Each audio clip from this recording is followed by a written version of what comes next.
So, welcome everyone to this webinar on A/B testing. I'm Ed, one of the co-founders of Hustle Badger, and delighted to have you here. So, just a quick few housekeeping points as we get going. So, this is being recorded, and we will send out the recording to everyone who signed up to the event afterwards with all the links in. So, don't worry about that. If you want to follow up, you can. Um, Please do stay on mute so that others can hear.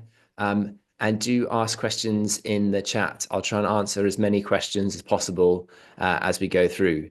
Broadly, I'm going to tell you a little bit about Hustle Badger, then I'm going to talk for maybe 15, 20 minutes about A/B testing, and then I will stay on the call answering questions as long as people want to, basically. So just to let you know a little bit more about what Hustle Badger does, we provide training and support to product managers and people in the tech industry, and we do that across a variety of different ways. So we have like a whole bunch of templates in our library, as well as a load of articles, how-to guides in our wiki. We also have self-service courses. We have webinars like this, which you can find on our YouTube channel. And then we have a private Slack community as well. We also do workshops for companies, either as one-offs or as ongoing programs, if your company wants those. And what makes us different? There's three things that kind of make Hustle Badger different. So firstly, we're very much expert-led. So everyone that writes content for Hustle Badger is a seasoned operator. These are people who've really learned what works because they've gone and done it themselves. Second thing is that all of our advice is very immediate and applicable. So the reason we've structured our content as a wiki is that we wanted people to be able to kind of find the content they're looking for, dive into the details, and start kind of like working from that straight away. We didn't want people to have to wait for a course to start, wait for the week when the course was covering the topic they wanted, which might be several months away before they got to kind of the good stuff. And thirdly, all of our stuff is very, very practical. So we really go into a lot of detail about how to do things. We provide, templates. We give you telling you how to structure a message to someone. We'll give you the breakdown of that message or how to phrase your CV. And we'll also go into sort of like the times and occasions when things won't follow the kind of the happy path, and what do you do with those times when things go wrong or you get objections. So this particular webinar, we're going to focus on A/B testing, and it's a little sample of some of the content that you get in our A/B testing course. This is just a little course, about 3 weeks long, so that's 2 to 3 hours a week of learning. And this course covers different types of quantitative testing and when you should be using them, when it's a good idea to use A/B testing and when not, and also how to run really great A/B tests as well. And so with that, I will dive into things. And what I'm going to cover today is really sort of, a lot of people will know the positive sides of A/B testing. This is a really kind of robust ways of getting clear signals about whether the variant you are testing is better than the control. I'm going to talk about some of the limitations of A/B testing, which perhaps are a little less obvious, and some of the alternatives that you've got as well. And I do that because I think, A/B testing sometimes taken as almost like the gold standard of experimentation or the gold standard of product management. And it does have a lot of advantages, but you just want to be aware about what are the limitations and when it makes sense to use it and when other techniques might be more appropriate. So really kind of, starting from this place, you may have heard Brian Chesky talking about A/B testing a couple of years ago, I think. And he was saying things like, my issue with A/B testing is that, effectively they don't, you don't know why things work or don't work.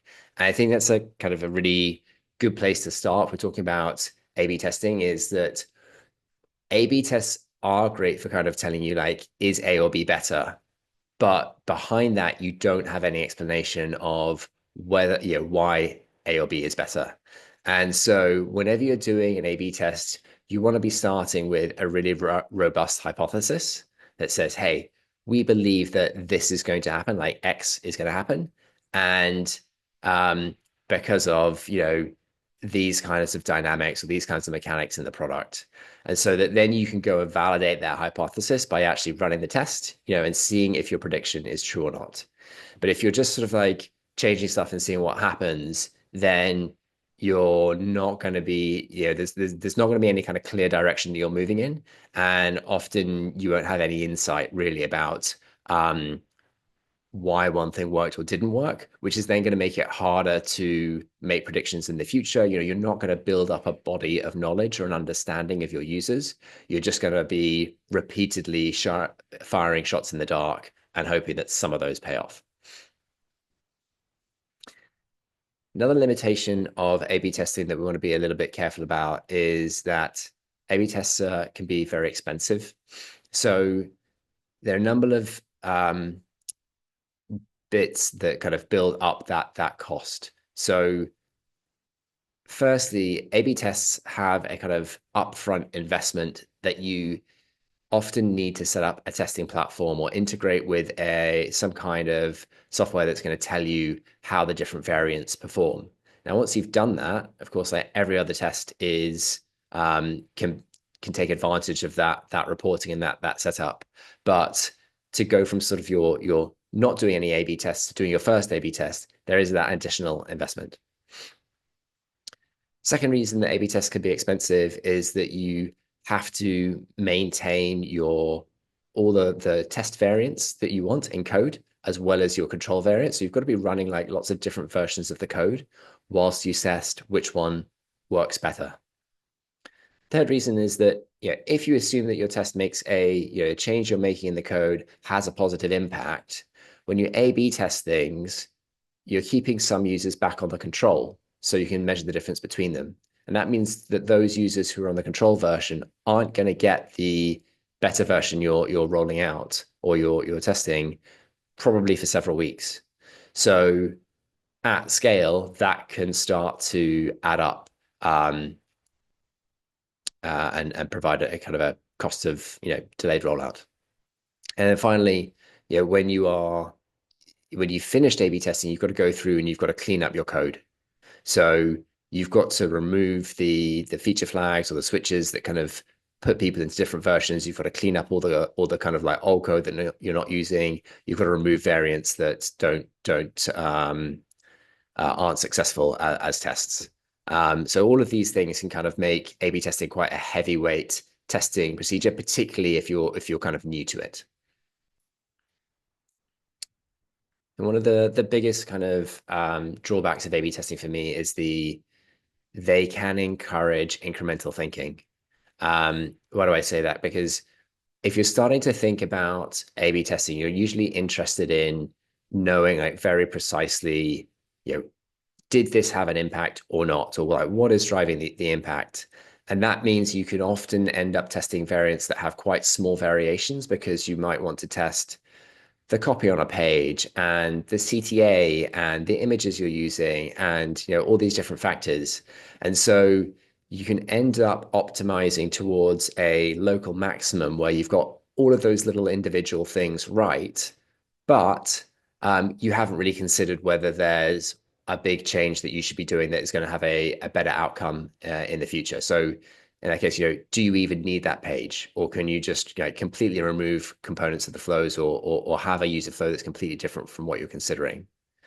And so it's not necessarily linked to A/B testing, but it's just the way that A/B testing kind of like gets you to think about things can often mean that you're kind of encouraged to think about small little changes rather than taking a customer centric point of view of like, what are the big challenges our customers have and what are the changes that we need to make to get there? Another thing to talk about a little bit is A/B tests don't necessarily have the level, they're the most robust testing or form of testing that you can do as a product manager, but they're not perfect. And you want to be aware of where the sources of error for A/B testing come in so that you can, use A/B testing in as a tool to drive your decision making without overly relying on it or just like blindly following its results. So giving you a couple of examples here, like if you run multiple A/B tests on the same funnel, then maybe you run, so example here, maybe you run 5 tests in a quarter on a particular user funnel, and each of those is positive and gets you 3 to 5% improvement. Great. You might think you can add all of those up and have, 15, 20% improvement to your conversion rate over time. And that's not going to be the case. And actually, if you then look at, what was your conversion rate at the start of the quarter versus the end, you'll find that the overall improvement in conversion rate, whilst positive, is going to be nowhere near the sum of all of those individual A/B tests. And there's a few reasons that you'll see that, right? So firstly, sometimes you'll be pushing people further down the funnel, but you won't actually be increasing their intent. So it means that you're kind of, if you've got a drop off at step one, you can push that to step two, but you're not going to push all of those people all the way to the end of the funnel. Second reason you might see that is, if you run a test, then people are often like quite sensitive to changes. So you'll get a big increase in your numbers as the change goes out. That might give you a positive test result on your A/B test. But actually, once people get used to the change, then things start to settle down to close to the baseline, and the kind of real impact is much lower than you expected. Third reason you might get is that, whenever you're doing an A/B test, you're taking just a sample of users. So if you're running an A/B test for 4 weeks, great, but you're still taking that 4 week period as a sample of your annual data, like all the users coming into your product or coming into that flow over the course of a year.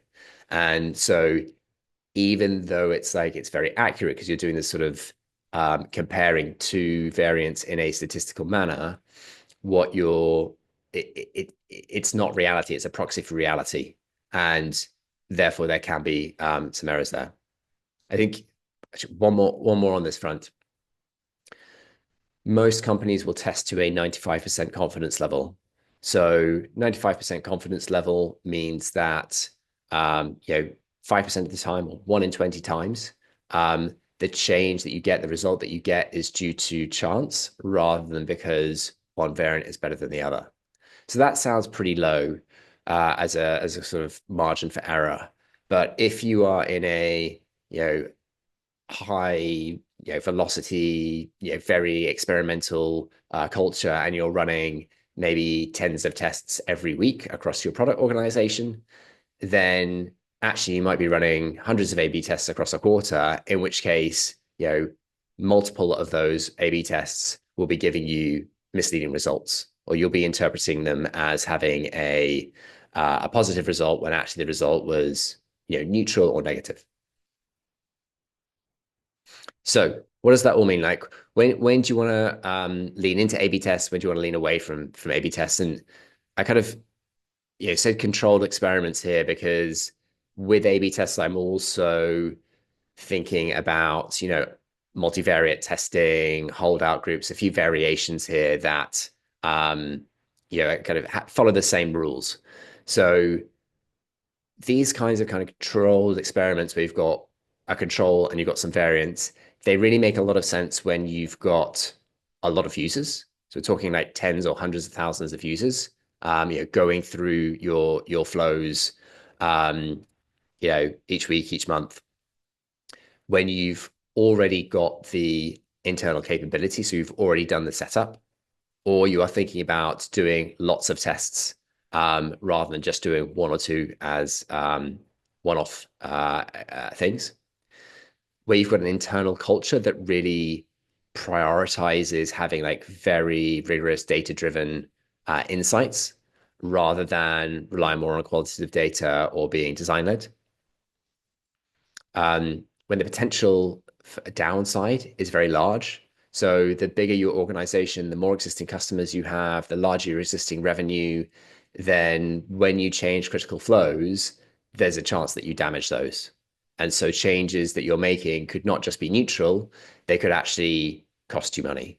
And so the more that that is the case, the more that there's kind of stuff at stake that you could lose, then the more that A/B testing, just in case, to kind of make sure you're not making bad choices, it increases the value of A/B tests. And I think the final one I've put here is alternatives. So, how easy is it, relatively, to go and run user interviews, surveys, sales calls, and so on? And this is something, together with the potential downside, potential capability, which means that, you know, for larger businesses, A/B testing often makes a lot more sense than it does for startups. For startups, you don't have the traffic, you haven't set up the capability yet, you don't have a lot of downside, and getting on the phone and speaking to users is pretty straightforward and relatively easy. Whereas when you get to much larger size, then you've got more scale, you've got more users, you're going to get results faster. There's a lot more at stake. It makes sense to invest in the capabilities. And actually, the process that you end up going through to recruit users and just do some user interviews starts to get much more complicated, because you want to make sure you are getting people from the right segments. You are kind of screening them correctly. You're handling their PII correctly for GDPR purposes, and actually, like, almost the bureaucracy of doing some other forms of testing that could be relatively cheap for a startup start to go up. Okay, so if you want to go, if you are in that group where you're going to lean into A/B tests, into control testing, I think it's also worth talking about holdout groups a little bit. So, as I mentioned, running multiple A/B tests, you'll get a read on whether each of those individual tests is a positive thing for the product and for your users, but you won't have great visibility on like how that all comes together as a whole. So you get this problem where the sum of your A/B tests is not the actual reality of the impact that you're delivering.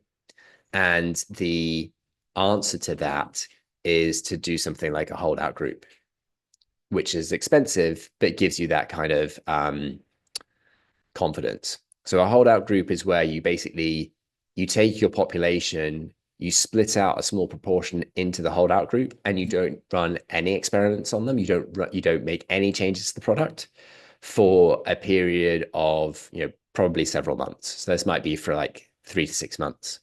And then the rest of your population, you're going to run A/B tests, and when you have a variant that wins, you're going to roll that and make that the kind of the new version going through. So you're going to kind of accumulate changes as time goes by, and then you're going to be able to kind of look at what is the difference between your holdout group and this control that has kind of evolved. Your holdout group and your variant that has evolved over multiple different A/B tests. So this then gives you a really good view of what is the impact your product team is having overall, for example, but is expensive to run, because you remember these 10% of people here in this example aren't getting any changes, any improvements for the product team for months now.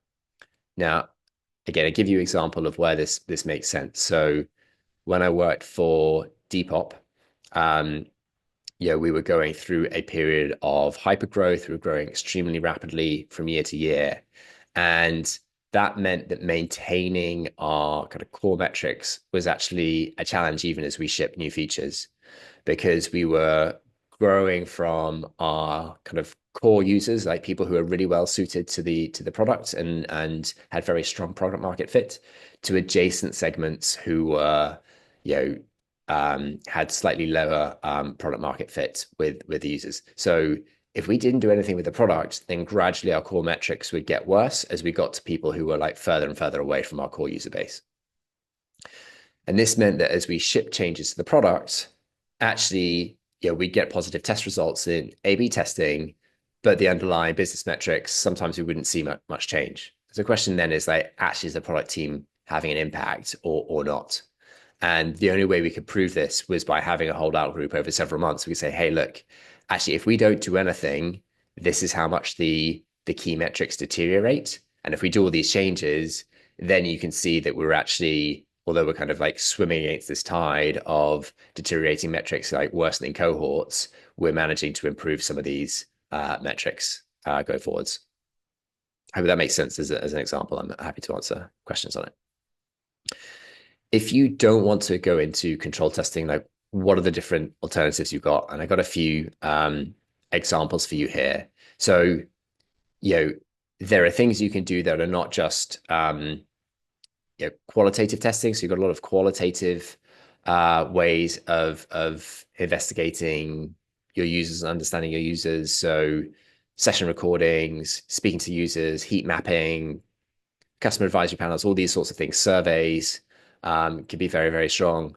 You can also do, quantitative analysis that is not a control test between a variant and a control, right? So you can just look at the number of people who do X, and that can often give you quite a lot of insight into how people are using the product and therefore what might be a good idea. But three kind of comparative examples that can be useful at different times. First one up here is when you effectively do a split of your traffic, not on a kind of random basis, but on a market by market basis or on a platform basis. So, sometimes you won't be able to change parts of the product, on an individual basis. So maybe you've got social features which rely on having lots of people all having the same capabilities, or maybe you're trying to change the pricing model, and that's something that again, people are going to compare between each other, and you don't feel comfortable doing that in the same market. Actually, you may be in a position where you can take different geographies and split those out and then run your tests in certain geographies, but not in others. Again, this might not be a perfect way of doing it, but the way I would think about this is that, as we've talked about, even A/B tests have sources of error. So you're not looking for a perfect testing mechanism. What you're looking for is a way of getting insights into whether the decisions you're thinking about, the changes you're making, are the right ones to be doing. So this is just a tool that can be useful. Slight variation on this kind of geographical split one is a platform split. So if you are running an Android app, an iOS app, then you can make changes between those two platforms to see which ones whether the changes you're making are positive or not. And that's particularly valuable if you've got an asymmetry of the number of engineers that you have in your team. So if you have more iOS engineers than you have Android engineers, for example, then you might run a lot of tests on your on your iOS app using the Android app as your baseline, and then only carry across the variants where you saw a positive result. That means that the work to be done by the Android engineers is much more streamlined. Like they're only going to implement changes that they know create an increase, an uplift on the iOS app. So they're going to have less work to do proportionally. They're not going to have to set up and wind down all the A/B tests. And that's going to allow you to get quite a lot of rigor in what you're doing, because you are doing some A/B testing now, or some control testing, but you are not you're not doing all of that testing on the platform where you have fewer engineers. Another thing you can do over here, kind of top right, something called like SEO testing. So if you have if you're trying to improve your SEO position, or you're trying to improve your results in, do you appear in, Gen AI results, LLM results, kind of an interesting use case at the moment. The results that the user gets on those platforms, gets on Google or gets in ChatGPT, that's not on your product. So you don't get to control kind of where you appear. And what you're trying to do is get higher up their ranking, or kind of like into their results in the first place.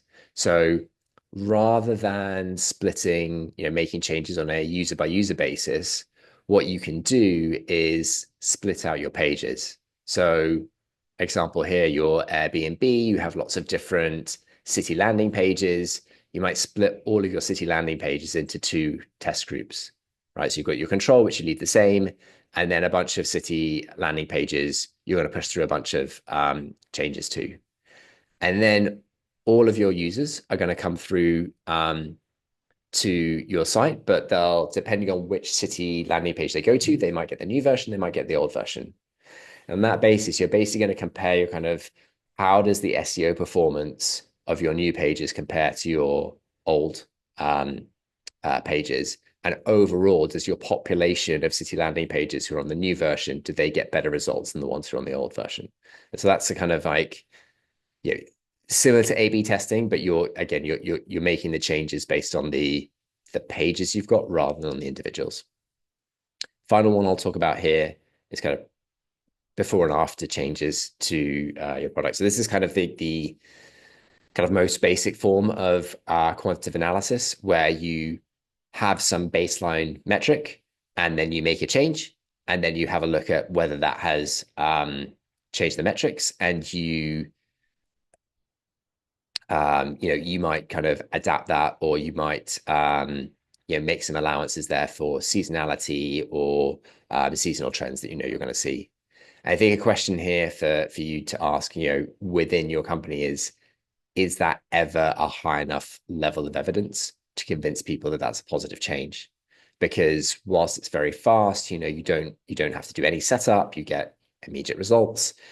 It's also open to quite a lot of sources of error. So, you've got external factors. There's marketing running a campaign. Is there a seasonal factor you haven't thought about? So you're never going to be 100% clear whether the change that you're seeing is due to a product change or some other change. So a few different kind of alternatives there that you can think about if you decide that control tests are not for you. I see there's already a few questions in the chat, so I'm going to dive into these. But if you do have any other questions, then please do kind of drop them into the chat, and I'll answer as many of them as I can. Okay. So first one here from Suman is asking, it would be good to understand which are the ideal use cases for A/B testing, i.e. where a business gets the ROI. Yeah, so the ideal case for an A/B testing is when you have a business that has a lot of traffic, so it's probably B2C. It's already at a large scale, and it's got a highly developed internal testing capability, as in it's got the tooling in place. Everyone knows how to do A/B tests. And so running each test is a relatively easy procedure and means that you get a read on things very quickly. And so that's then going to be like a very strong tool, strong kind of like evidence for whether the changes make sense or not. So that's why, a lot of companies like Booking.com, which has a lot of consumer traffic and have invested consistently in A/B testing for a number of years, really rely on it and get a lot of value out of it. Next question here from Chiru. Do you set a profile or persona when descending the 10% for the holdout group, or is it 10% of the general users? Yeah, so usually you'd make it a random sample of your users, in the same way that if you're running a A/B test, that's kind of a random group as well. So you can almost think of it as having, if your holdout group, it's one A/B test is between your holdout group and everything else, and then you've got, other A/B tests within within the variance of that kind of overarching A/B test group. But yeah, it's random in both cases. Leela's question then is, would selecting a persona affect randomization and therefore negate the assumptions or the statistical testing? Or if you wanted to ensure persona distribution, would this be a type of stratified sampling? So generally, as I say, you're going to want to split your populations randomly. I think the exception to that is like, if you know that you have a couple of like very different segments in your population that behave very differently. Maybe you've got 10% super users that act in a completely different way, or you're a marketplace and 10% of your users are on the supply side rather than demand side. Then you might want to make sure that you have an equal distribution of those different segments in both your control and your variant. So I'd see it as a further check that you're getting like true randomization between your variant and your control. Um, Not something where you're going to actively say like, okay, actually we'll put all of this segment in this group and all of another segment in another group. Okay, Dana Hackshaw is asking about heat mapping and what that is. So heat mapping is a user research tool where you usually get a plugin, and there's companies like Hotjar do this. And what it does is it allows you to view your the pages on your site, but you can see where people are putting their mouse, which is their cursor. Um, and that's a good indication of where they're looking and what they're paying attention to. So what you end up with is sort of like, these colored spots like red, oranges in areas where lots of people are putting their cursor, and you're ending up with cooler colors like blues, greens, where people are not spending as much time. And when you see that laid out over your website, you can see like, oh, okay, so people are really looking at this CTA or this button. They're not really looking at this bit of copy or this image over here. And it can give you an indication of, are people even seeing some of the features that you're testing, or are they spending the most time on the areas of the page that you want them to spend the most time on, like the most important CTAs. Hopefully that makes sense. So that was heat mapping. Raphael asking, how important is it to make continuous discovery for A/B testing? So I think in any case, whatever your setup is, you always want to have a flow of insights to make decisions about. And if A/B tests can be part of that flow, that's a really good thing. So often, I've talked a bit about, there are these upfront costs of A/B tests. So a lot of the time, it's not going to make sense to run like one A/B test in a year, because you're going to have all of the upfront setup costs, and then you only get the benefit once. And there's maybe quite a little bit of an exception there if there's like one massive change that you're making that you want to make sure it's not having a negative impact on your user base. But generally, the more continuous you make any kind of discovery, like whether that's A/B testing or anything else, then the more benefits you're going to get.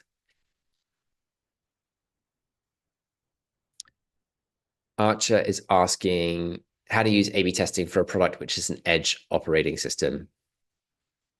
I think you're going to have to give me a bit more context on that one, Archer. I don't know if you're on the call. Maybe you can tell me a little bit more what you mean by an edge operating system.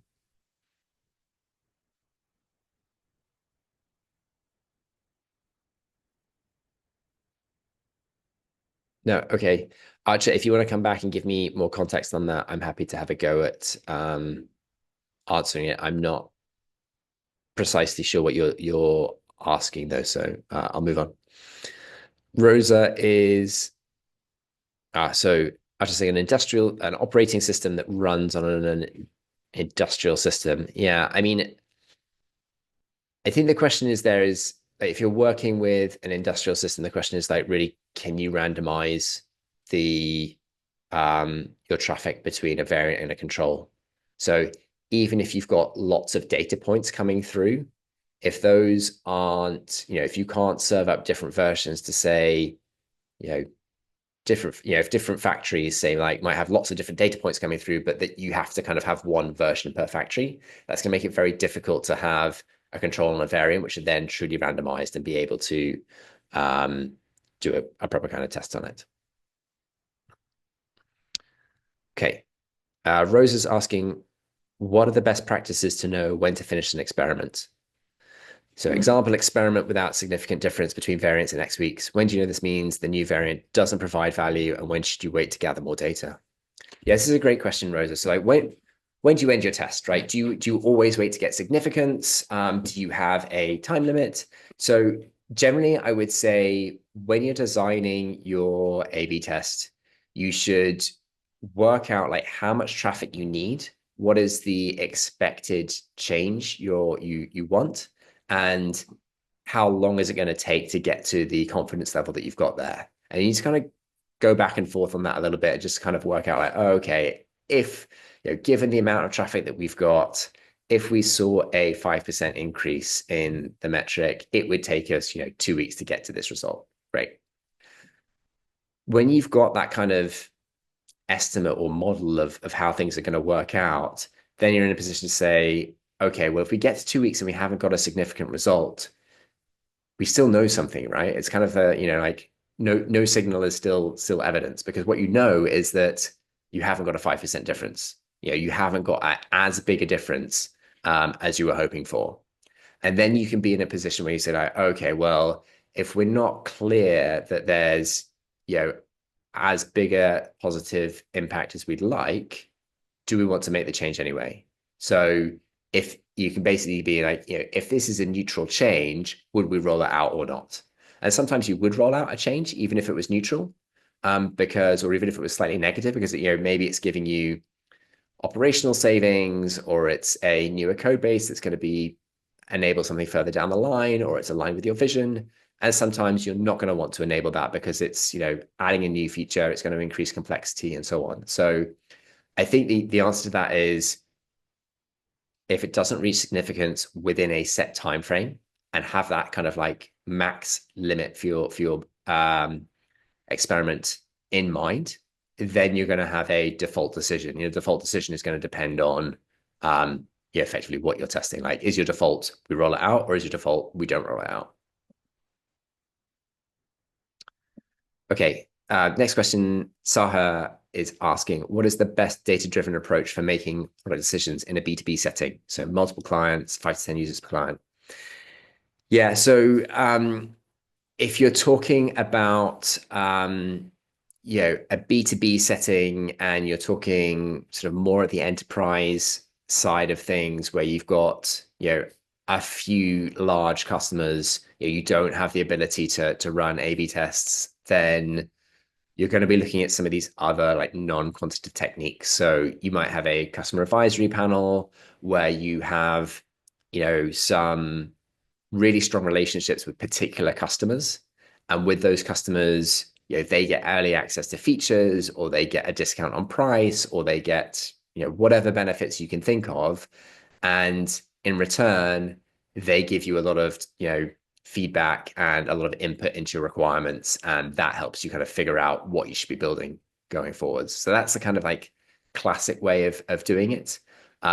You may be able to use some sort of quantitative methods that are not control testing. So you may be able to see session recordings, behavioral analysis, heat mapping, some of these other ways. But you're going to have to kind of, I would be leaning much more into the qualitative side of things, of really kind of like working with individual customers and getting really deep qualitative insights, and then concept testing with them before you go and build things. Okay. Nitan is asking, how should one decide the right duration for running a test? So I think we just answered that one. Okay.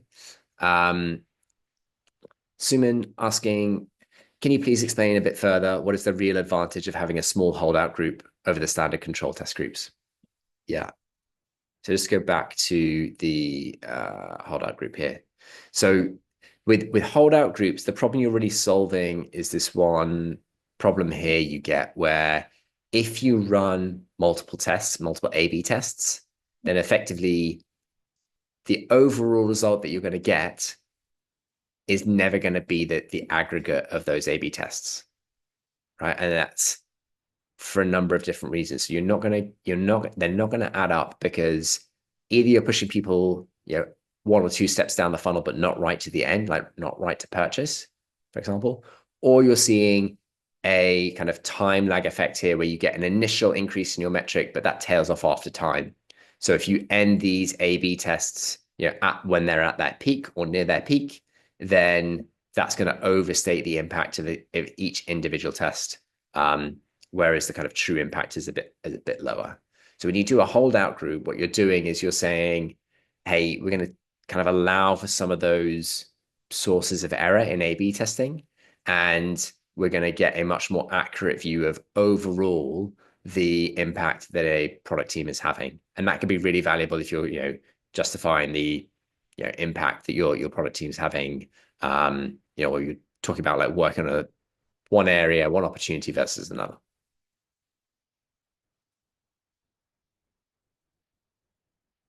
Okay. Natalia is asking, what are the best practices for determining whether A/B testing is necessary, and how can we estimate the potential ROI of conducting the test? And Natalia, I'm assuming here you're talking about kind of like not running an A/B test or doing another kind of form of discovery.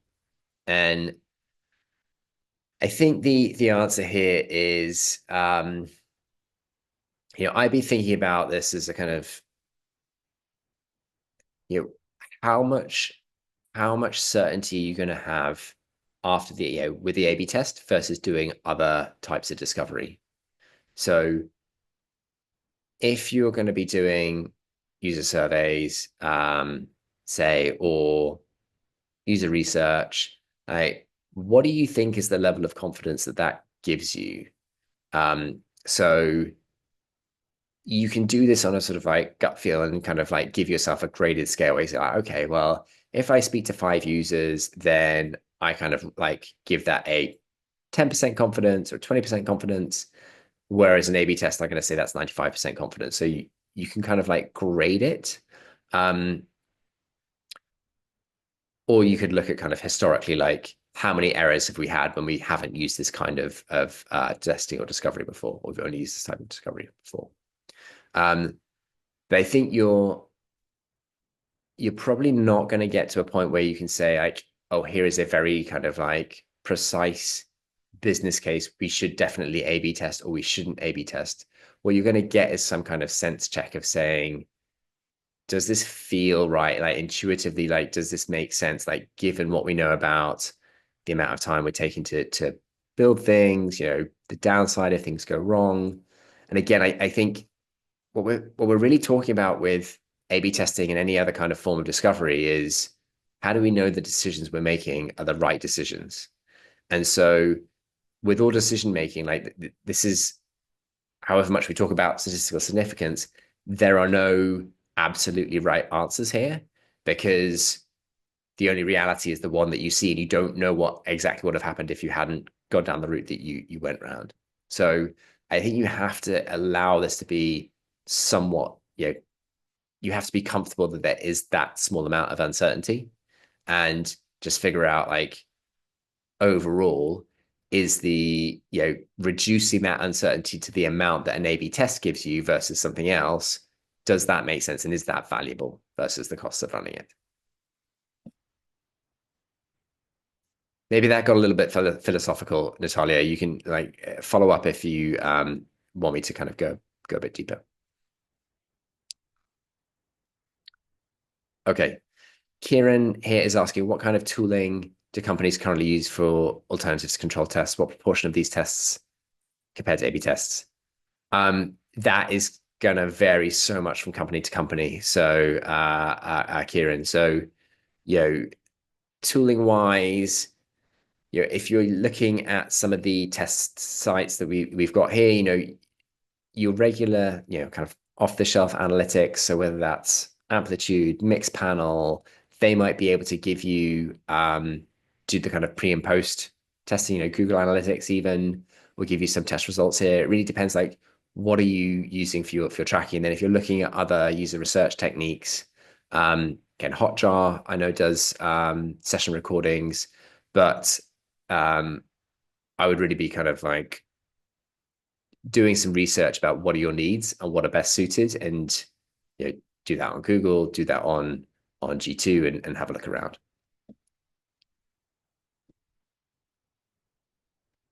So Brent is asking, how prevalent is the use of Taguchi's design of experiments or any other design of experiments methods? I'm afraid I've never come across that before, so I don't have an answer there. Leave that to you. Okay. Mickey is asking, when it comes to building a product for internal customers, e.g. tools for 100 to 200 engineers in the company, internal, does A/B testing make sense? And if not, what is the best alternative? Yeah, so for 1 to 200 engineers, I mean, like that's very unlikely to give you enough traffic to give you statistically significant results. So if you can get, if you Google, A/B test runtime calculators or significance calculators, you'll find free tools where you can calculate the amount of traffic you need and the runtime for your experiment. And um, you'll see that with 1 to 200 people, like you're going to be running things for a really long time. Um, so again, you're basically looking for a decision like should we make this change or should we not make this change? And you want to know that you're making the right decision there. So with 1 to 200 people, you can sample a significant proportion of those people by just going and speaking to them directly. So a lot of the time, I would be going and sort of sharing designs, sharing concepts with those people and just talking to them and seeing what they think. And do they think that they are, do they like those changes? And then I would be doing a sort of pre-post analysis on some of the key metrics. Like if we ship a new feature, do we see it being adopted? Do we see some of the core metrics either staying stable or improving?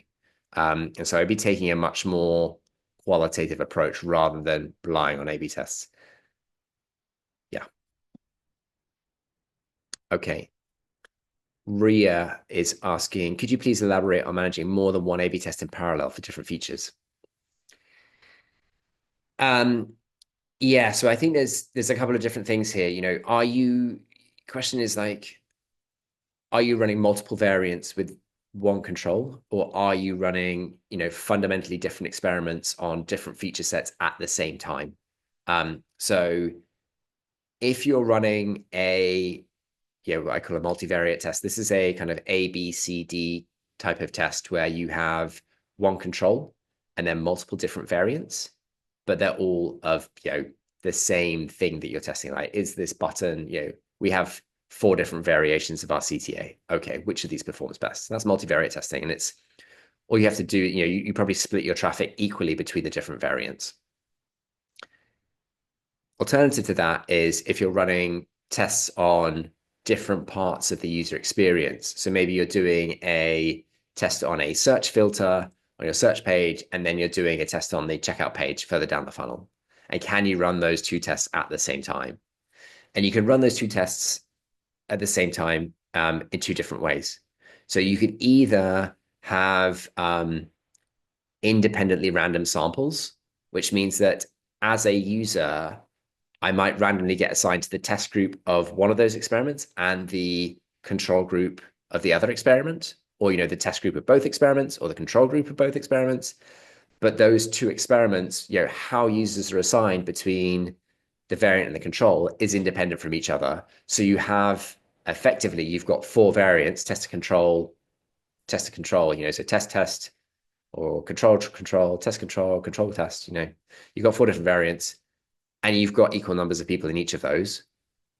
Or you can split out your user base and say, like, right, okay, for test number 1, we're going to have 25% of people who go into that group. Or maybe you say, like, actually, you got test number 1, 25% of people go into that, and then we're going to have a control of 25% of people. That's half of our population. We're not going to put them in any other test. And the other half of the population, which we haven't done any changes to, we're also going to split them between the control and the variant for the second test. So there's a couple of different ways of doing that. And then final question here, John is asking, do you have any suggestions for automation of A/B tests with AI and tools like Optimizely? And I'm assuming you're talking about kind of like fairly small changes here for, CTAs, copy, minor UI changes there. I haven't seen setups like that yet, apart from where people are kind of quite manually doing things. So they're basically saying, okay, we know this is a key kind of landing page.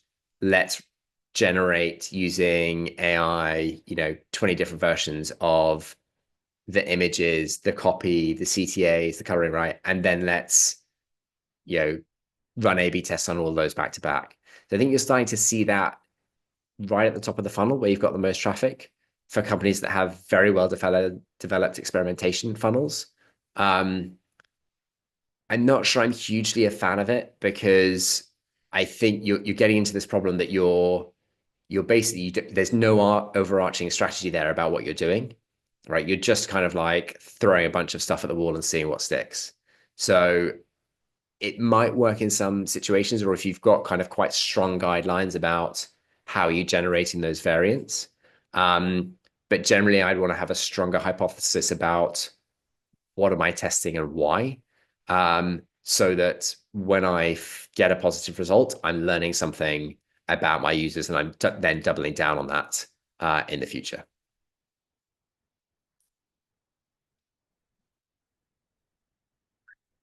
Super. So I don't know if there's any further questions then that people want to ask. If you want to go deeper on this topic, we've obviously got our course that you can go into. We've also got a number of articles on the platform on Hustle Badger. Um, and we will be putting this recording on our YouTube channel when it's processed, sometime tomorrow, I guess.